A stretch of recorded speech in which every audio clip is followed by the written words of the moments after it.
And good evening to all. Thank you very much for joining us. And welcome to the Linda Banks Show. My name is Munyumba Mutwale, and I'll be standing in for Miss Linda Banks in our continuation of our series, our Sunday series on building wealth in Zambia. As part of a wealth planning series brought to you by me, Munyumba Mutwale. I am your friendly wealth advisor, licensed financial advisor, and practitioner brought to you here on our Sunday show on the Linda Banks Show. So thank you to everyone for joining us and everybody who will join us.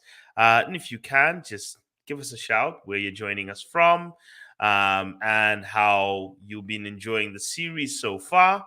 And give us any comments. I will be attempting to take a few questions at the end. I know that usually that can be difficult, but I will attempt to take a few questions at the end for those who'd like to find out more information or just questions they've always had to ask on the financial advisory and wealth building process. I am here, as I said, to guide you through it.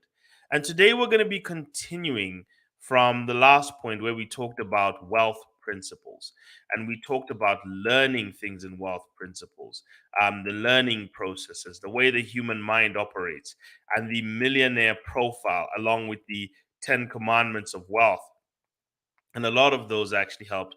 And I see we have our first person who has joined. Good evening, Winga. Thank you very much for being here with us.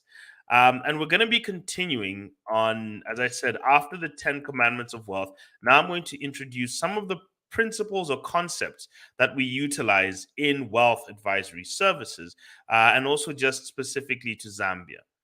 So, going into the first thing I wanted to pick up from, and I maybe just wanted to do one backtrack into our 10 commandments of wealth. And these are the things that many people just look to live by as you're trying to structure it. So we've gone through the emotional journey of trying to figure out your goals. Why are you doing this? And we're going to ask that question again, the why. And now we've gone through what principles should you uphold while actually investing. We talked about what are the behavioral aspects of those who have accumulated wealth around the world. How does your mind acclimatize to learning this stuff? But just reminder on the 10 commandments of wealth. Commandment number 1, thou shalt live on less than you earn every single month. Commandment number 2, thou shalt make your money work harder than you do. Commandment number 3, thou shalt treat your time as your most valuable asset. Commandment number 4, thou shalt partner with compound interest in reaching your financial and life goals. Commandment number 5, thou shalt not live a life of comparison, as it shall eternally steal your joy. Commandment number 6, thou shalt seek true happiness and live for true fulfillment by honing thine skill. For commandment number 7, thou shalt know your reason for building wealth, your desired accomplishments, and your legacy. Commandment number 8, thou shalt not take shortcuts and flee from distractions. Commandment number 9, thou shalt learn and invest in education and self development. And finally, your 10th commandment, thou shalt live by the abundant cycle of learning, applying, and growing. And this is kind of what works for as many people to try and develop themselves. So thank you very much for joining us. And I want to now go into principles. And I said I will go through some of that. And as I said, we've seen a lot more people here. Danny, Shastri, thank you very much. And Fernando, thank you very much for joining us. And as you said, you want to get to the diaspora. Thank you very much. Okay, so yes, let's get down to, as I said, the story of investing. And thank you, Othello. Now, there are ways that we track what is a wealth portfolio in Zambia. And what we've done is we've created something of a scale called the 8 levels of wealth, and what kind of lifestyle that means in Zambia. And it gives you just some basic targets. Now, remember, your lifestyle is your lifestyle. You can pick and choose. But if you are living in Zambia and you've built this wealth portfolio to hold on to, it kind of gives you this idea of what you'd like to have in your wealth assets. Now, we have measured this according to a very simple tool of being able to see how much are you able to live off if you were to invest your money, say, in government bonds? And we always talk about a 2-year bond. If you invested your money in a 2-year bond, you would be able, if you had all your money and wealth in cash and you invested it in a 2-year bonds or a series of them, you would be able to generate something called a coupon. A 2-year bond pays a cash payment. Now, I'll go through this when I get through into technical assets, but it pays a cash payment similar to rent in a house. Every 6 months, it pays a cash payment based on the value of the bond you've purchased and you've invested in. And this is something that is very secure. According to our system, it's one of the most secure. It's not 100% bulletproof. There's no such thing as a bulletproof asset, but it's one of the most secure assets you can find. And what question we asked is, if you put this amount of wealth into a 2-year bond, what kind of monthly income would it be able to generate if you averaged out the monthly income? So let's look at these 8 wealth targets that you should be looking at.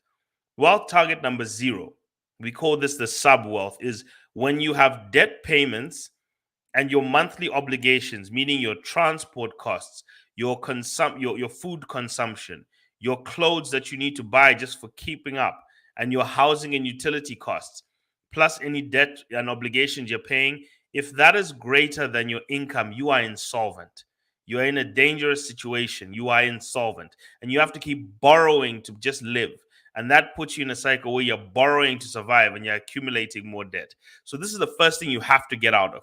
You must get out of being insolvent. It's the most dangerous place to be.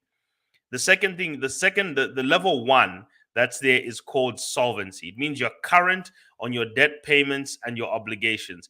This means you're living paycheck to paycheck. Okay, but you're solvent. You're living paycheck to paycheck. So currently you're okay, but one disruption and you're gone. Now, already at about solvency level, about 87% of Zambians are not even at this stage.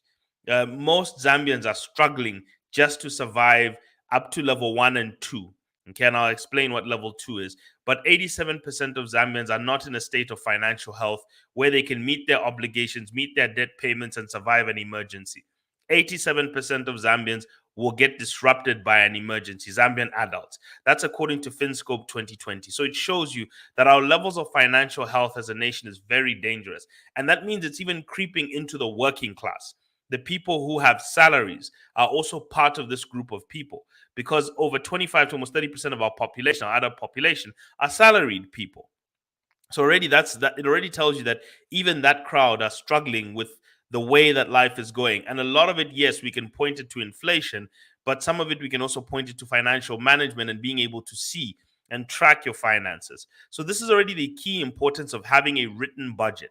Get an Excel spreadsheet, get a piece of paper, but you must have a written budget, and you must make time at least once a week to track your expenditures, track your income, and track your investment.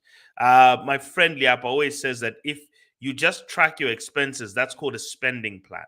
But a budget must have 3 components: income, savings, and expenses. It must have all 3 components. And then you must be able to see, have you met the targets on each of these? So the first level of wealth is being solvent, but you're at risk that any slight disruption to your health and to your cash flow, and any slight disruption to any new cost that enters, a funeral, anything, something breaks in your house, you are gone. Like, you're going to be disrupted and you're going to have issues. So yes, you can be solvent, but you're still not secure. The second level of wealth is stability.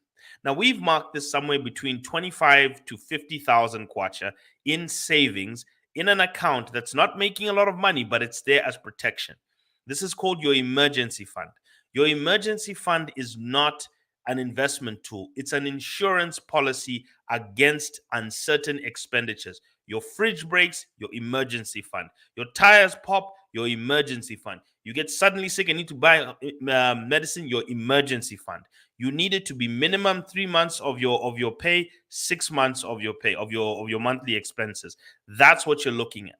Now, we looked at this bread basket of Zambia, the needs basket, and we found that if you multiply that out by about 3 to 6, you get somewhere between 25 to 50,000 kwacha is what secures somebody. Having that in the bank already gives you a little bit of peace. Okay. And if you're a small business, that's also what you're looking for. What are your operational expenditures and overheads as a small business? And you'd like to have 3 to 6 months of operational expenditures and overheads available, your office rent, your business rent, those kind of things. That kind of makes you feel that's peace. So it's not an investment tool, it's an insurance policy. You can insure against uncertainty with two things: an actual insurance policy, which you pay premiums to, or a cash savings, which you hold in a cash account, and you must be accessible within 3 days.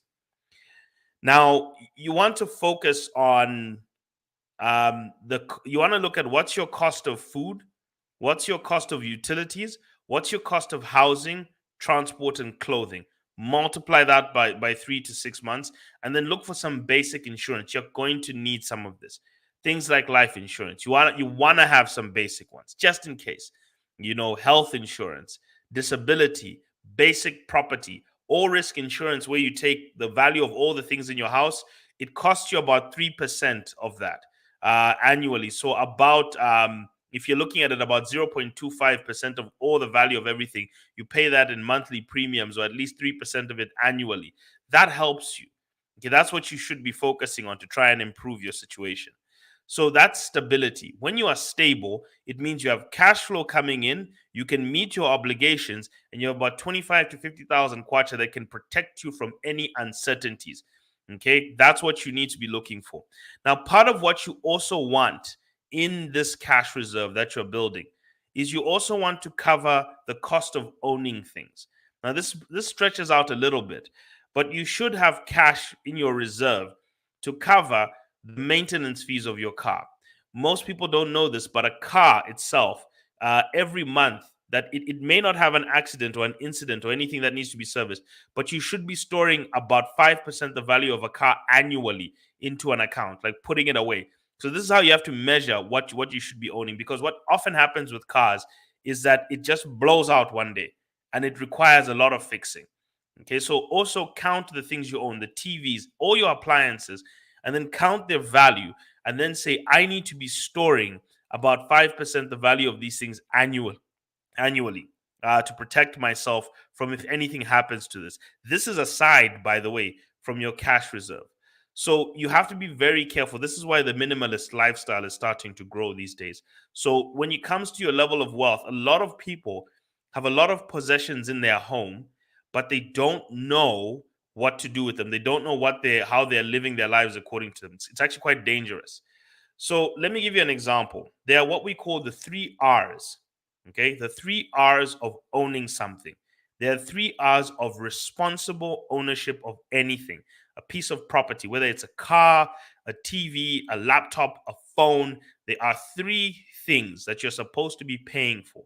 One, can you pay for risk? In other words, insurance. Can you insure it against incident, fire, theft, storm? Those main things. These things happen. Can you insure all your possessions with an all risk insurance plan, including your car, against incidents of external nature? Then 2 is repair. Can you put aside 5% the value of that item annually to make sure that you have enough money to repair it regularly? That should be fitted into your cash reserve. And finally, replacement. Okay. Are you able to finance its replacement? Now, this one's a bit tricky. Everything you own devalues every year by about 15 to 25%. Everything you own loses value. Okay. So a lot of reasons why people oversell, or they sell secondhand things very expensive in Zambia, is because people own things that are very expensive. They don't store the money for devaluation. So let's say you buy something worth 1,000 kwacha, and in the first year it drops its value down to 800. That depreciation should be accounted for in cash.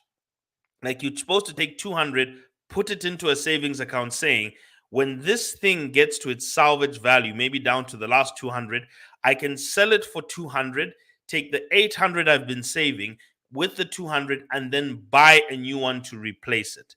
So you must be putting money in cash to replace the things you have. So you need to cover its risk. Okay, that's your insurance premiums, your cash savings to repair it, and your storage of money to replace it, especially after about 5 years. So think about your phone. Let's say you have a 2000 kwacha phone, and it's losing 20% of its value annually.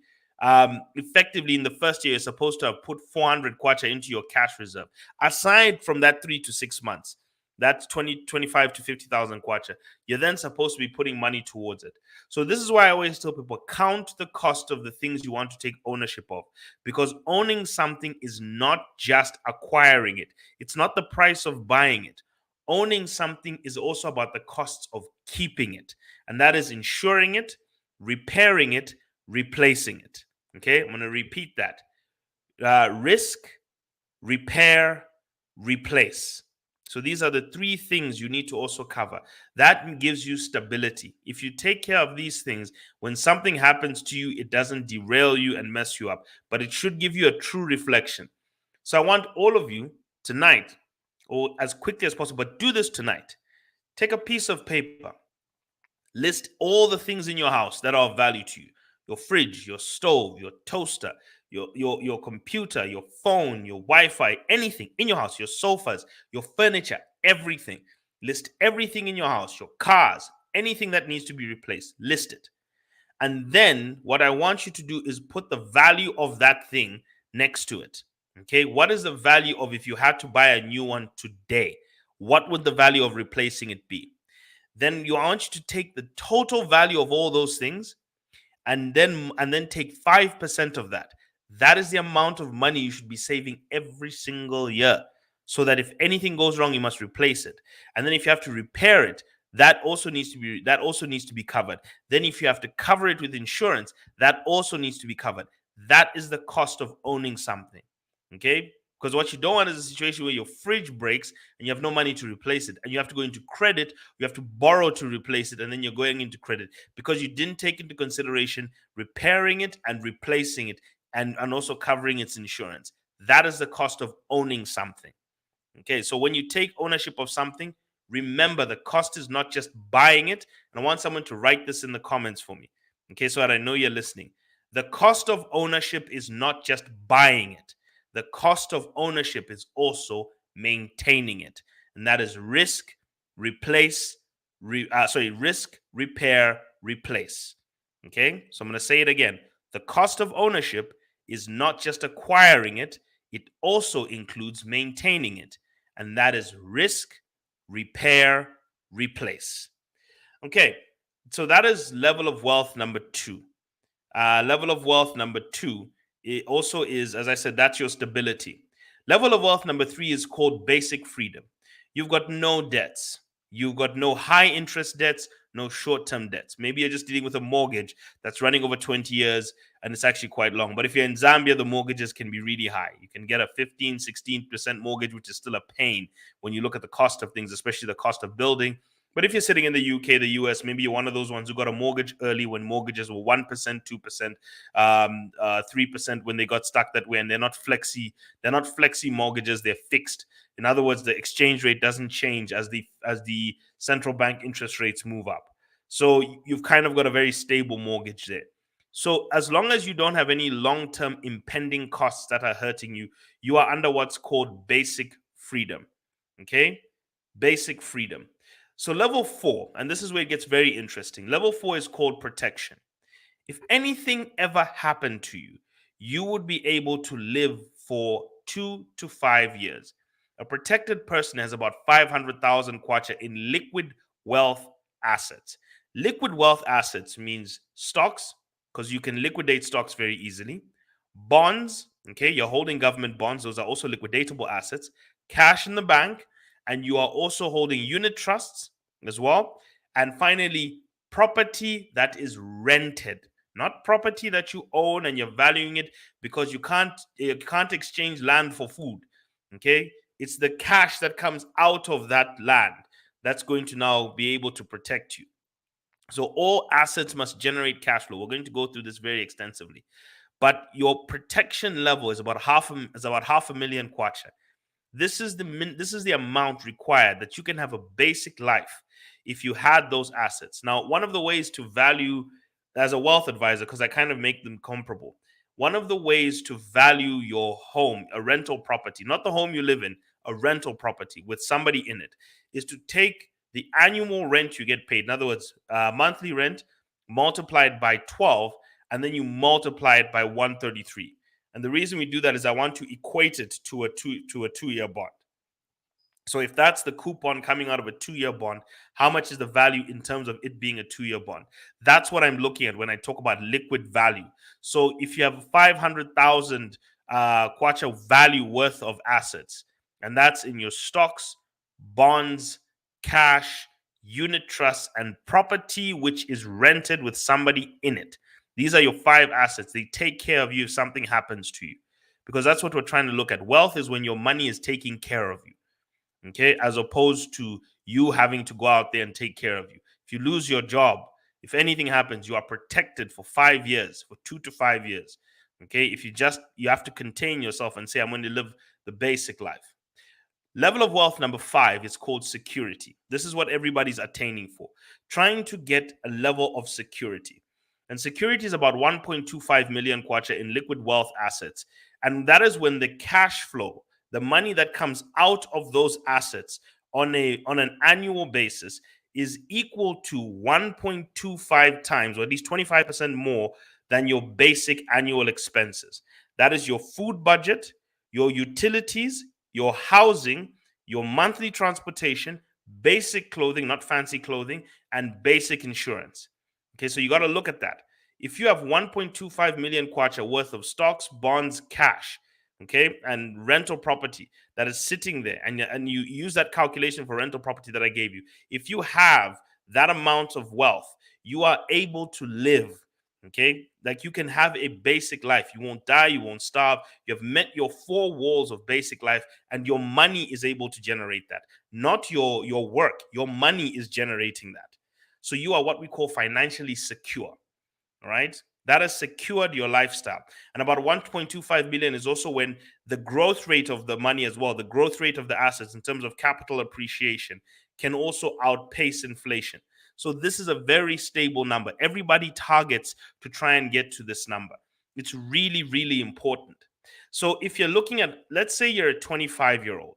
If you're a 25-year-old trying to get to this 1.25 number, this 1.25 million number, how much do you need to invest in order to get to this 1.25 million number? And here are the numbers that we kind of worked out at the beginning to give people a view. If you're a 25-year-old and you're trying to get to this 1.25 number, if you're 25-year-old and you're trying to get to this you're trying to get to this 1.25 million number, and you're thinking, at least by age 60, I should be able to secure my life. Okay, I should be able to secure my life. Then you need to invest about 570 kwacha a month at an average rate of return of inflation plus 8%. And that can be achieved through investing in fixed income assets like government bonds or unit trusts that invest in government bonds. That number is achievable, by the way, for that. So if you're a 25-year-old saying at least by 60, I need to make sure I'm financially secure, I can have meals, I can survive, and this factors in inflation. This is after inflation. We've done the calculations that's what it takes. So as long as you're consistent and constantly save and invest from your proceeds, you can get to these numbers. Okay. Obviously, the older you get, the more you need to invest. But these are just some things I wanted to try and get to as many people as possible. That 1.25 billion kwacha worth of assets secures your basic needs. Now, if you're looking for a life where you are independent, financial independence is about 3 million kwacha worth of liquid wealth assets. In other words, your stocks, your bonds, your stocks, security, equities on the Lusaka Securities Exchange, stocks. Bonds that you bought, whether you bought them through your bank, you bought them through bond auctions, your property and cash. These things, and especially you want to keep as little of this money in cash. Cash is the worst asset you can keep. It is the worst asset, especially in Zambia. Even dollars. Dollars are actually even worse than keeping kwacha cash, because there are days when the currency gets strong and those dollars start losing value as well. So the best thing that you can have to hedge against inflation is keep your money in bonds, stocks, property. This is what you have to keep your money in. Okay, property stores your money, but really bonds and stocks are the ones that grow your money. These two assets have been the most effective assets over the last 21 years of Zambian history. And bonds have been the most effective assets. Bonds and treasury bills have been the most effective assets in defending and defeating inflation since 1991. So if you go back to the data, these things have been very strong. So not 691, since the mid 90s. They've been defeating inflation even when inflation was at some of the highest you could find. That's why when you go back into history, these things were very important. Okay, a lot of the early pension funds used to just put money into treasury bills to do that. But your bond market is one of your most aggressive assets, especially since 2001 all the way up to now. Your bond market has been one of your most effective assets, while the stock market is also one of the highest growing assets. So you want to keep your money in there, into these two asset classes, especially to give you a lot of the cash wealth and the liquidatable wealth that you have. We're very property strong as a country, and that doesn't mean you shouldn't, but you don't want to lose away the cash flow generating assets that you should be having. Now, independence means that you have about 3 million kwacha worth of liquid wealth assets, which can generate an income that is 2.5 times your basic expenses, meaning it can accommodate your wants and your desires as well as your needs. That's what you want. You want something that can cover, I can eat, I can survive, I can do all these things, but I can also go out for dinner once in a while. Just to give you an estimation, 3 million kwacha, let's say, worth of government bonds should be able, and this is the calculation, 3 million kwacha worth of government bonds, if you are living on what we call coupon, should give you about 270,000 kwacha a year in government bonds, which is the same as 22,000 kwacha a month. So effectively, now obviously there is a tax component, remember? So effectively 19,000 kwacha a month. So think about 3 million kwacha in assets, like living off 20, like living off 20, living off 20,000 kwacha a month. That's the important thing that can help you. So if you want to secure that kind of income, you need to make sure you saved and invested to reach that target. And if you want to save and invest to reach that target, if you start in your 20s, you can do it by saving and investing 400 kwacha a month all the way to 30, all the way to 60.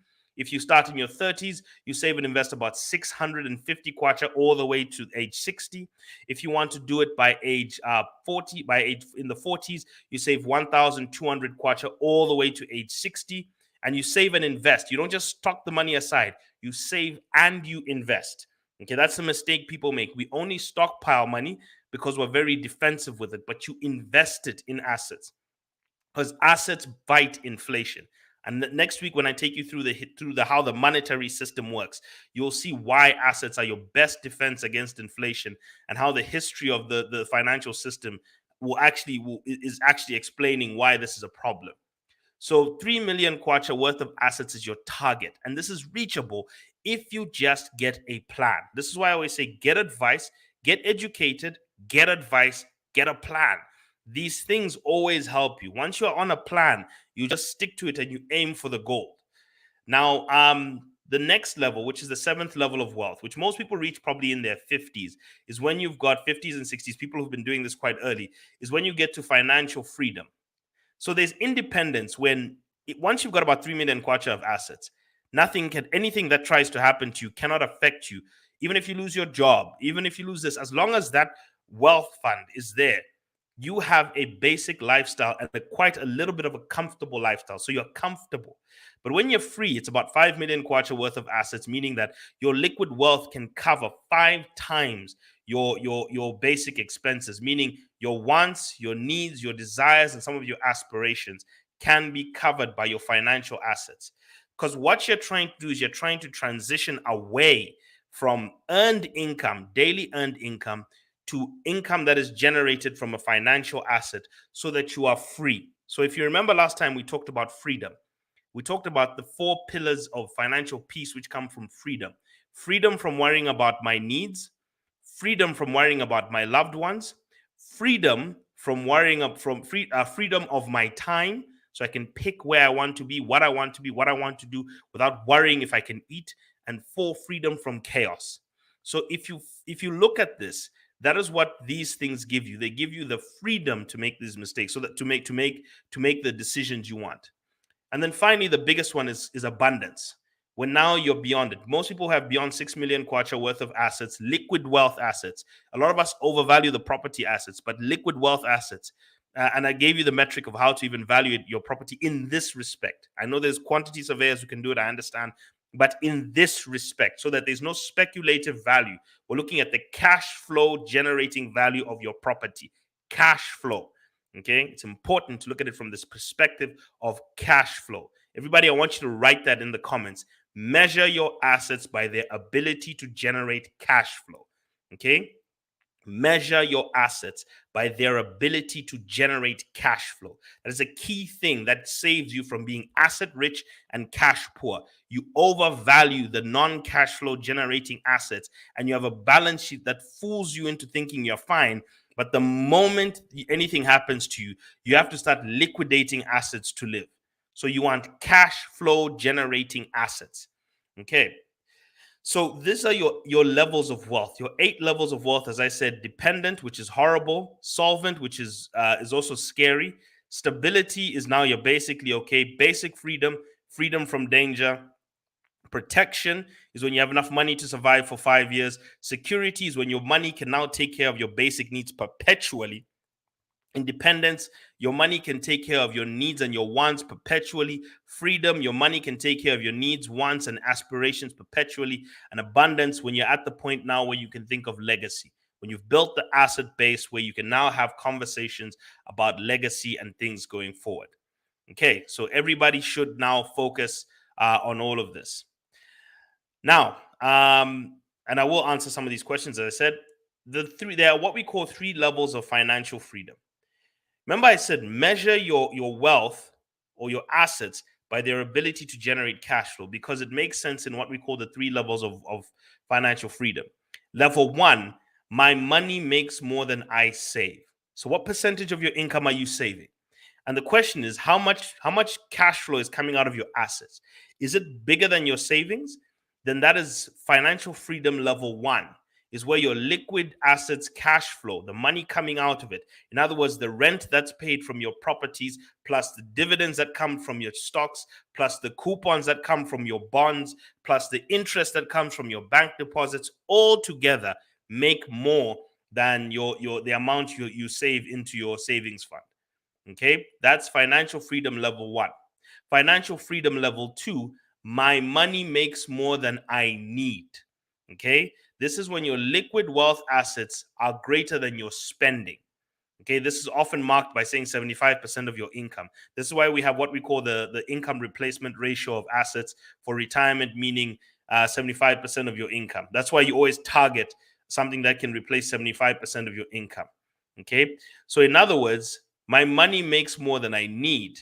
So the point is, you take the total amount of rent that comes out of your properties, you take the total amount of coupons you receive from bonds, you take the total amount of dividends you receive from stocks, and you take the total amount of interest that you earn from your bank deposits. You total those up and ask yourself, is this more than I'm spending on my basic needs? You're what we call financial freedom level 2. And then when you say my money, level 3 is my money makes more than I make, which is the cash that comes out of your assets is greater than your income. So when you take the total amount of cash that comes out of your rent that you receive every month, the total amount of coupons that are paid from the bonds you own, the total amount of dividends that you receive from stocks you own, and the total amount of interest that you receive from treasury bills or cash deposits, those in total, is it more than your income? You are what we call total level financial freedom. That's what everyone's looking at, to replace themselves with their money so that they're free to decide where they want to be, what they want to do, so that their money is taking care of them. This is what's meant by take care of your money and your money will take care of you. You see what I mean? When you take care of your money, you're investing it, you're protecting it, you're managing it. That's what taking care of your money is: investing it, protecting it, and managing it. Okay? That's what you do when you take care of your money: invest, protect, manage. Okay. And when you do that, your money will eventually grow to a place where it's able to generate enough money to take care of you. Okay, so this view we used to have as Africans, where we used to have children and say, if you take care of your children and send them to school, all these things, you invest in your children will one day take care of you. You do the exact same thing you used to do, but now switch that to your financial portfolio. You can give your children a good education, I understand, but if you want to break that cycle of black tax and everything, you got to switch it to, you got to switch that thing to your financial portfolio. So you got to build that. That's how you get out of these issues. Okay. So that is your financial freedom. So everybody write that down. Financial freedom level 1, my money makes more than I save. Financial freedom level 2, my money makes more than I spend. Financial freedom level 3, my money makes more than I earn. Okay? So that's what you want. You're getting up those ladders to see how free you are. Now, in the wealth advisory process, is a simple statement by Mary Callahan Erdoes, who's the JP Morgan Asset Management and Wealth CEO. And she said, never invest in something that cannot be simplistically explained to you. And that's the job I'm going to have, especially in the next session and the next session after that, when I explain the history of money and I explain assets. You must be able to understand it. Because first things first, you must invest in is your knowledge on what you're going to put money in. Do not rush because you've heard everyone else putting money. First, know what you're investing in. Understand one asset. That's why I do things. That's why I started with teaching people on government bonds, because it's a simple asset to understand and to get a grip of. And once you do that, the rest of things, and I've seen this countless times, once people put their money into the bond market and they've done it a few times, they start asking, so what else can I invest in? How does this work? And because they've experienced a government bond, they're able to now say, okay, so that's how a stock works. Okay, so this is how my property is supposed to work. Because now people understand how property is supposed to work. That you're supposed to invest for cash flow, not for speculation. Because that's how a lot of people lose money in property, playing the speculation game. I'm sure there are 2 or 3 people who've done it very well, but 90 of you are going to get burnt right behind them. I can guarantee you that. So when you are managing your money, as I said, there are 4 levels. We've talked about the 2. The level number 1, the top peak that you're trying to get to, is fulfillment in your life. And fulfillment means accomplishing your purpose, leaving a legacy, a financial legacy, and leaving continuity, the people. Okay? So it's purpose, legacy, continuity. These are things that mean something to you. The people you leave behind, the things you leave behind, and the things you've accomplished are the most important things, so that when you get buried, you can say the words, I've fought for good things. I fought the good fight. I ran my race and I kept the faith. Those are the things you can say with pride, and you can look back and say, I've lived, I've done what I can, and I've done well by the world and my community. But to do that, you need to have the 4 pillars of peace, which I talked about. Freedom from worrying about your needs. So you need your money to be able to take care of your basic needs. Freedom from worrying about your loved ones. So you need to have financial assets like a school savings plan for your kids. You need to have trusts available, things that you worry about for the next generation. Have you educated them in money as well to try and help them? Freedom of my time. I'm not restricted to a job which I don't like and it's eating me alive and I hate it, but to a point where I'm picking what I want to do and I'm doing something that I find meaning in. And if I don't get paid well for it, I still have this financial asset that can take care of me. And freedom from disorganization and freedom from chaos. So you want to make sure that you have a protected lifestyle. Money is not a tool of happiness, but it does give you peace. Okay, I know we can argue about money buying happiness, but money sure can get you peace. Okay, it can give you a lot of peace in things. So what you need, without peace, it's hard to prosper. So it's an important thing. This is why there's a lot of Bible verses on money, people. It's a really important thing. So now, in order to reach your financial needs, that state of peace, you need to reach your financial goals. And there are 7 major financial goals that you have to focus on. One is a good retirement. Now, retirement is not a number. Retirement is not an age, it's a number. Okay. It's those financial freedom targets. Where are you comfortable enough to say, okay, I'm done with having to work as an obligation. Now I'm free to pick what I want to do so that I can now invest my time where I want. The second thing you want to do is save for your children's education. And as much as people say, oh, well, I don't want to do it, they'll survive on their own. Today's situation is very hard. The two things I want you to recognize: parents who save for their children's college education, those kids are 3 times more likely to graduate. That's a global fact. That's not even in the US, UK. That's a global situation. When people save and invest for their children's education, those children are 3 times more likely to graduate, because the number one reason people don't get through college is financial stress. Okay. The number one reason people don't complete college is financial stress. The second thing you need to recognize is that the student loan system is dangerous for Zambian children. It's dangerous. I want you to really think about this.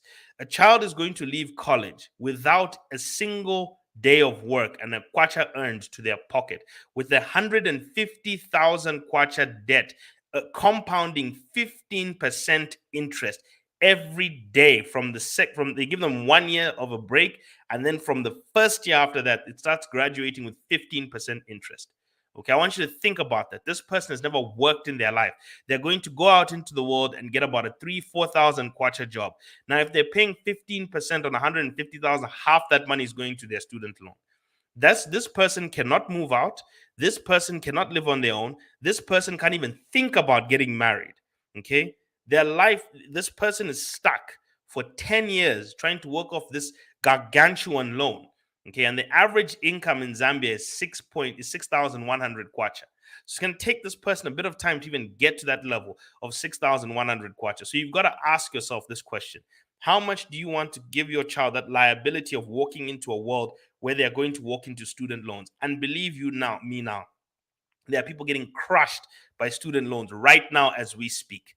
Nobody reads their contract. They think that 150,000 kwacha is just literally a free. They think that they've gotten their education and they think it's just free. It's not. Okay, that is a student loan, and there are kids drowning right now in student debt. So I want everyone to really think very carefully about what they're doing right now. If you're not saving for your children's education, you're either going to leave them to a problem where graduation will be very difficult, or number two, the student loan will keep them back for 10 years of their life. And all their major life decisions that they could be accessing, including saving and investing and everything, is going to be held back from age 24 to 34. And 34 will be when they can finally graduate into adult life. So saving for your children's education is actually quite important. And the earlier you start doing it, the younger they are, the earlier you start doing it, the bigger a chance you're giving them to do well in life. And the less of a cost you're making it on yourself. You also have to decide what kind of education you should be preparing for. A college, a diploma which somebody needs is about 70,000 kwacha, 3 years. But 63% of diploma holders and certificate holders are able to get a job, and they're able to get a job that pays around 4,000 kwacha, 3,000 to about 4,000, some 5,000. The degree holder is 75%, but double. So really, if you're paying that extra 75,000 kwacha for your child's education, you're guaranteeing them an extra 12% chance to get an education with an extra 1,000 kwacha income, but at 75,000 kwacha increased in the cost of their education. Unfortunately, that's very high. So it does tend to be difficult.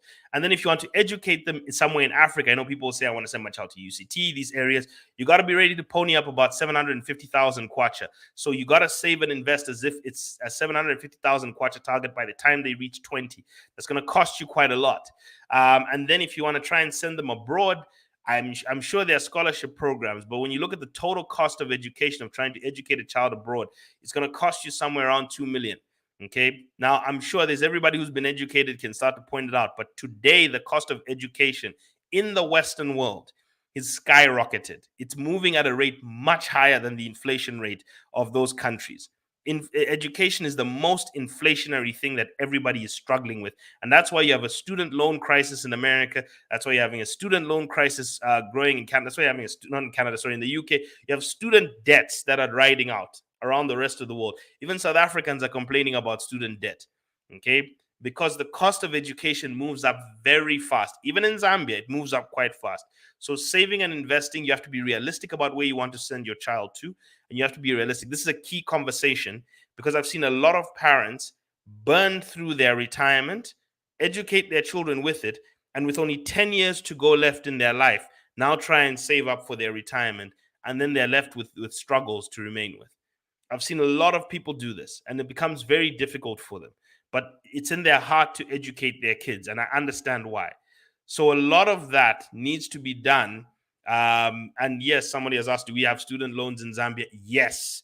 It is a rampant crisis that's getting worse and worse and worse. Trust me, I'm on the phone. I know it from my client base. There's issues with the student loan situation. The next thing you maybe want to try and look into is a trust fund. Now, trust funds are synonymous with kids who are spoiled and destroyed, but that's because people don't train their children in money. Leaving a child money without leaving them a knowledge of money, a practical example, and a lot of training and character building is akin to leaving dynamite in a child's hands. This is why, when it comes to wealth that's handed over from one generation to another, 70% of it is destroyed by the first inheriting generation, and 90% of that wealth is gone by the second generation. But why have the Asians figured out how to hand over intergenerational wealth where it grows? Because Asians raise their children in the ways of which they make money. A lot of us who are maybe a little bit more privileged, we may have gone to school with Indian kids, and we often found that when we were busy playing football in the afternoon, the Indian kid was stuck in the shop with their parents. Why was that? Why was that Indian kid stuck in the shop with their parents? Because that parent wanted their child to understand where money comes from. Why did the young Asian kid have to go to their parents' factory in the holidays? Because the parent wanted them to have a strong appreciation of where money comes from. We have a way of avoiding sending our children into places where money comes from because we've turned them into spenders. So all a child knows about money is you spend it. That's all they know. So if you leave a trust fund for them, they're just going to spend it because this is all they know and that's all you've exposed them to. So you must expose them to how to handle it. Now, the Jewish families have got a very simple principle called the 5 jars. Okay, they put 5 jars in front of a child and they give them 5 jars and they have to place it in this order. 1/10 of that money goes to tithing. 1/10. So if you're given 10 shekels, 1 shekel goes to tithing, 1 shekel goes to giving and helping, 1 shekel goes to cash savings, 2 shekels goes to investing for growth, and 5 shekels goes to spending, what you spend money on. And the reason why the Jewish explained why they give these children 5 jars is because the mistake we often make is if all your money is sitting in one account, your instinct is to spend it. But if you learn to separate your money according to the uses it's supposed to have, you now start to use it according to the jar that it's in.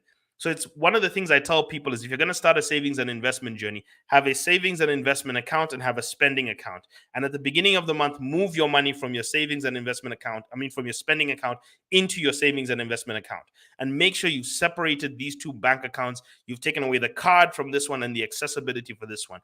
If you can do that, you will function your brain to say saving is for saving and spending is for spending, and you work that way.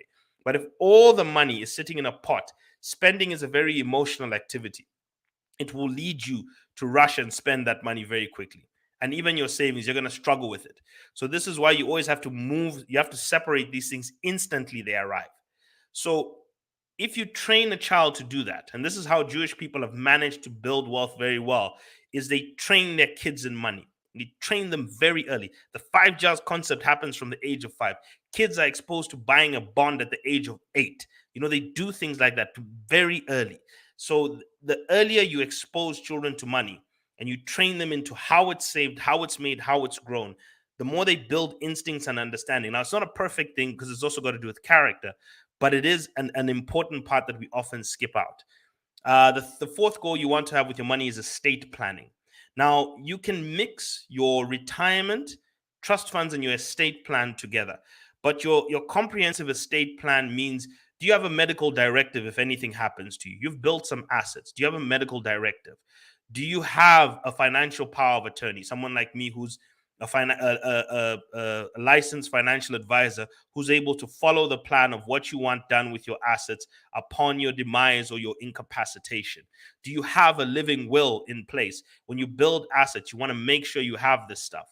This is the importance of having someone take you through this and make sure you update it on an annual basis. Get some basic ones when you start, but when you get to scale, like if you get to 1.2 million kwacha worth of assets, which is very possible for many people, they don't notice it until we consolidate their assets. You often find they miss this part out. The fourth thing that you want to have ready for as one of your goals is post-retirement healthcare. That's a very big mistake a lot of people make. When you are working, you often have health insurance covered by your workplace. When you are in retirement, you have got no workplace to pay for your health insurance, but you can pre fund a health insurance fund very early in your life. You can do that. You can save towards it so that when you cross over into retirement, it starts to act as a medical insurance plan and you can continue the very insurance plan you had in your workplace into your retirement without having to rely on government programs like NEMA and those things, which may have to downgrade the healthcare that you may be used to.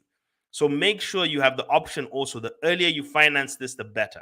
And the two short term kinds of things are what I call target date savings. You want to go on a vacation, save for it. Plan your vacations and save for it so that the money is sitting there. And then two, annual savings. Christmas comes every year, birthdays come every year. Decide a number, put some money aside, and utilize it into short term instruments, whether it's money market funds, whatever it is, but decide a number and start saving. Start saving for Christmas from January. Don't wait until December, but start saving, putting a little bit of money aside so that you're not hurting yourself with that big expenditure at the end. So these are things you want to do, you want to achieve that give you that level of financial peace. But then when you get down to the asset, now what you should be doing, this is called money management. So remember, we've gone from fulfillment to peace to goal achievement. Now, finally, money management. Money management encompasses managing assets. It's very important.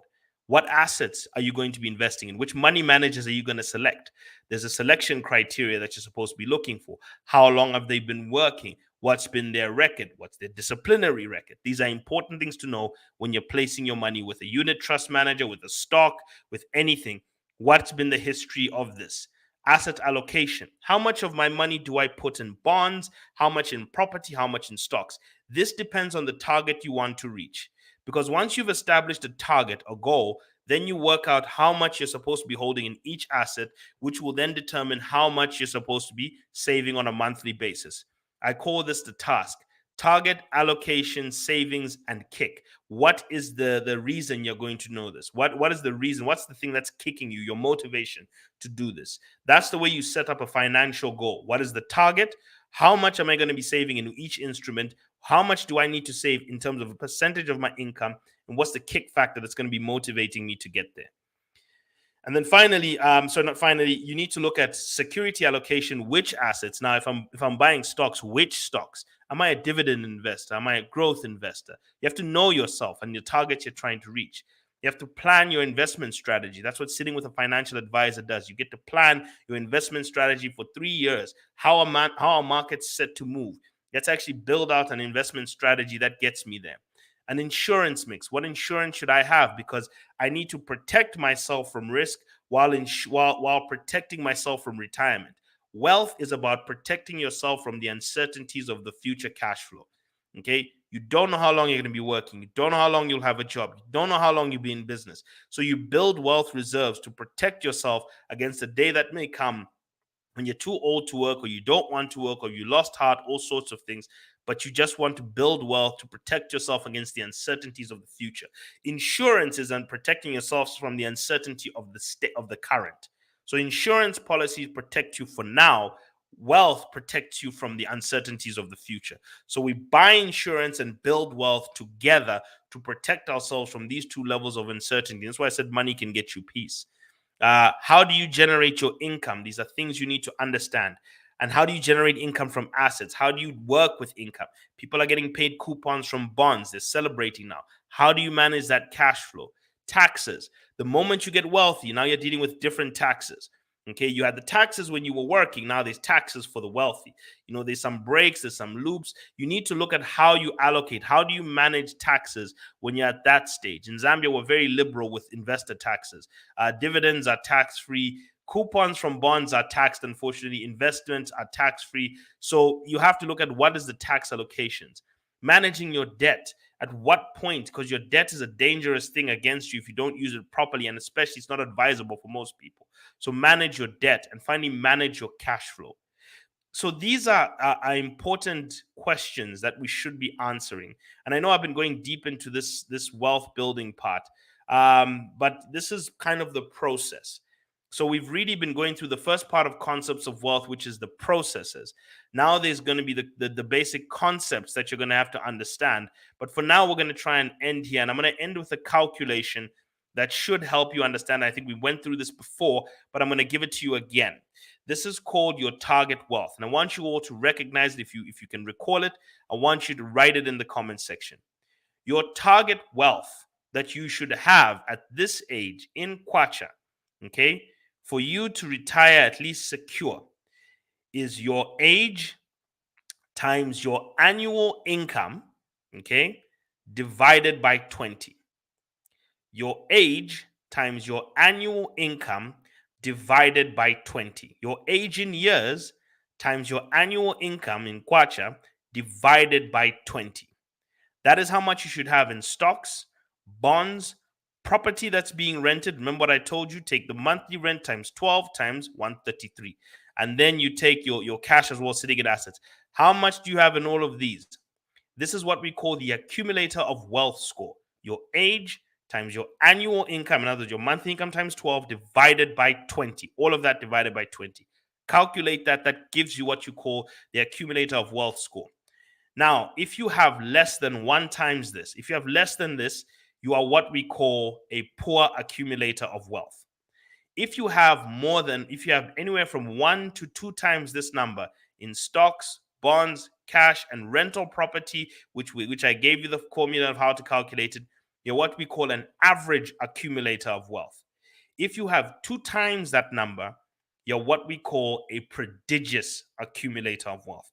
You want to be a prodigious accumulator of wealth because prodigious accumulators of wealth are always on the way to being more financially free.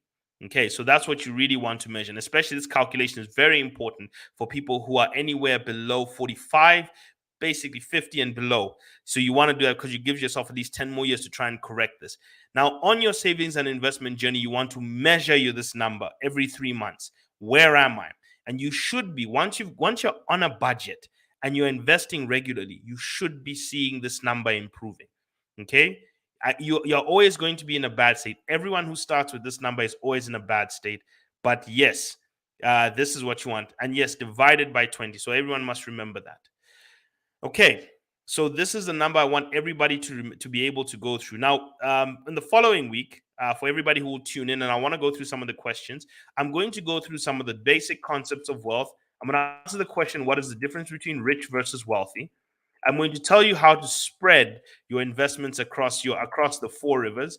We're going to go through something called the CPAL model, and then we're going to ask the question, why are you investing? We would have gone through today, but I really want to go through now in terms of the questions now as we've kind of rounded up the hour. And I'm just going to pick out some of these. I know that people have been writing the comments here, but I'm going to pick out some of these questions I think that somebody has here. And I think one person did ask about how to invest in treasury bills. And I'm just going to, I'm not sure that was, but one person did ask how to invest in treasury bills. And I will say how you invest in treasury bills is you have to open an account, bonds or treasury bills. The first step you need to do is you need to open an account at the Central Bank of Zambia. That is free. Okay, you go onto their website. At the top of the thing, there'll be a tab that says bonds and treasuries, bonds and T-bills. You click that tab, it'll open up the portal, and you'll be able to see a part that says, and it says, I think Mary is the one who said, speaking of treasury bonds, how much, and I think you're asking how much, and I'll just give you the process. Sorry, how much should I invest in them, Mr. Mutwale? So the first thing I'll tell you is the process. Open the account is just by clicking a form that says open account for individual institutions. Fill in that form. It's a 1-page form. Your name, your address, your banking details, and your NRC, and your phone number and email. That's all they'll need. And then you attach a copy of your NRC, send it to the government securities website, the government securities email. In other words, government.securities@boz.zm. You email that to them, and then they'll open the account for you. It takes about 2 to 5 days under normal circumstances, but you can call them. That whole process is free of charge. Then from there, the next step you want to try and do, now you have to determine how much you want to invest. That depends on 2 things. How much time do you have left in your investment journey? So in other words, what target are we trying to reach? How much time do you have left? And how much risk are you comfortable with? So whenever I try and figure out how much somebody should be investing in what, I start with something called your side. And your side is an acronym for your situation, inclination, destination, and expectation. Your situation: how much are you earning? How much do you have in assets? What's your financial knowledge? What do you have so far? Where are you and what do you have? Inclination is, what are you comfortable with? How much do you know about assets? How much are you educated, or what risk are you comfortable with? I make people take a risk test called Know Your Money, Know Yourself, which comes from Ramsey Solutions. So that's number two. Number three is your destination. What are you trying to reach? What is the goal we want to reach? What is the income we want to replace? Do you want to place 75% of your current income? And then your expectation: how quickly do you plan to reach that? Then I can give you your target, allocation, savings rate, and kick, all from there, by knowing that information. Once I know how old you are, the key ones I just need to know is how old you are, what risk you're comfortable with, and how much time and what target you're trying to reach, and what income you're making. Those four things will determine to me what kind of target you can reach, and how much you should be investing in safe assets like bonds, how much you should be investing in risk assets. That is what helps us get to this answer. So that's part of what you should be looking at if you're looking at monthly investing. And obviously, if you're looking at asset shuffling, that also helps me. It helps me look at that information quite critically as well. You also have to look at what level of wealth, what wealth goal you are. Are you in wealth creation, where you're starting to save and invest for the first time? Are you in wealth consolidation, where you've got assets all over the place and you'd like to put them in a simple structure? Are you in wealth customization, where you're comfortable but you now want to try and tweak it to your situation? Are you in wealth preservation, where you've built enough but you want to store it in a way that you can generate cash flow and you're comfortable with? Or are you at that ultra point called wealth sophistication, where you're looking for new things to put money in because you've built up quite a lot of wealth? Each of those situations speaks to a different kind of goal. But the minimum you can invest in government bonds is 1,000 kwacha at any auction. That's the minimum. Anybody can access government bonds with 1,000 kwacha, not even dollars, kwacha worth. And we're encouraging Zambians from all over the world to start investing back in their country, while also Zambians in the country to start investing. I've built bond cooperatives. I've taken people through the investment world. I've got people who are lined up going to invest almost every monthly basis. We're adding about 100 new investors into the system, trying to get to invest in government bonds. We've been building that train for some time, so we know that it is something that's open to a lot of people. So I think that should answer your question, Mary. And if there's any other ones, I think that should be. Everyone can follow me on my Facebook page, and I'll be able to answer you there, King. That's something that we can get through there. So I don't know if there are any more questions. One thing I'd ask you all to take away from this is the summary of today. What level of wealth are you on? What financial freedom level are you targeting? And what things do you need to start working on? Okay, in order to reach your goals. So remember all of this.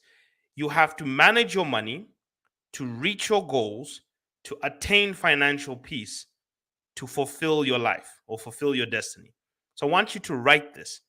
I need to manage my money to reach my financial goals, to attain financial peace, to fulfill my destiny. Okay, so that's what you need to do. So write that in the comments as the way to kind of sort this down. I need to manage my money to reach my financial goals, to attain financial peace, to fulfill my destiny. And this is a healthy relationship with money that we can all have, and trying to build our wealth specifically to reach things. So I hope that everybody has enjoyed today's session.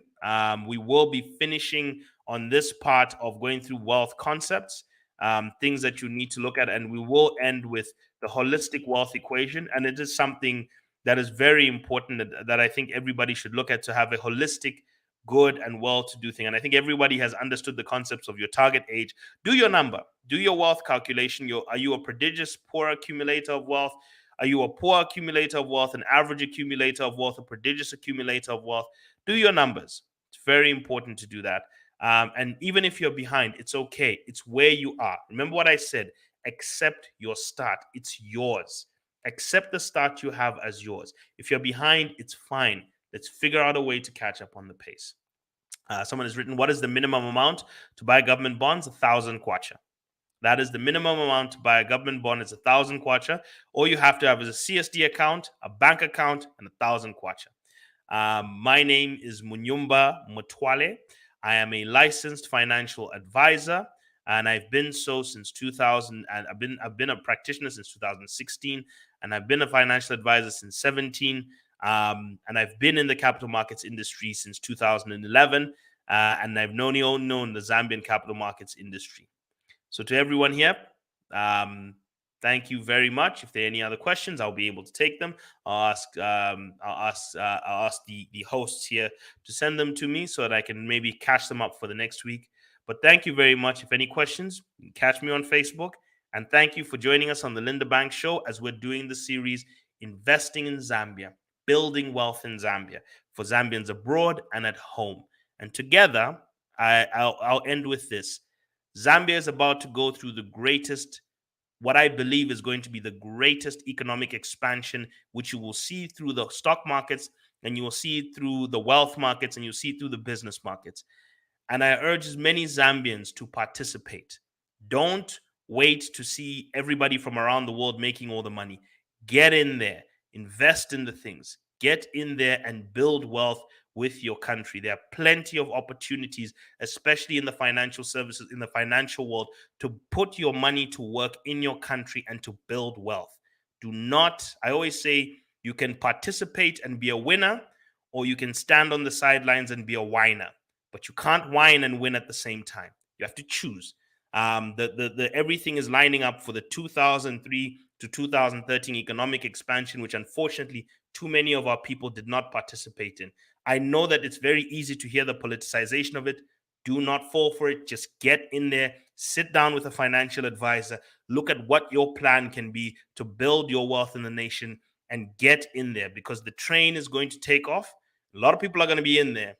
And I want as many of the people this time, we need to move from 0.01% of our country being millionaires to many, many, many more people becoming millionaires and building wealth and transforming our nation properly, not just a top line GDP. And it's with that, now finally, I say good night and goodbye to all. Thank you very much.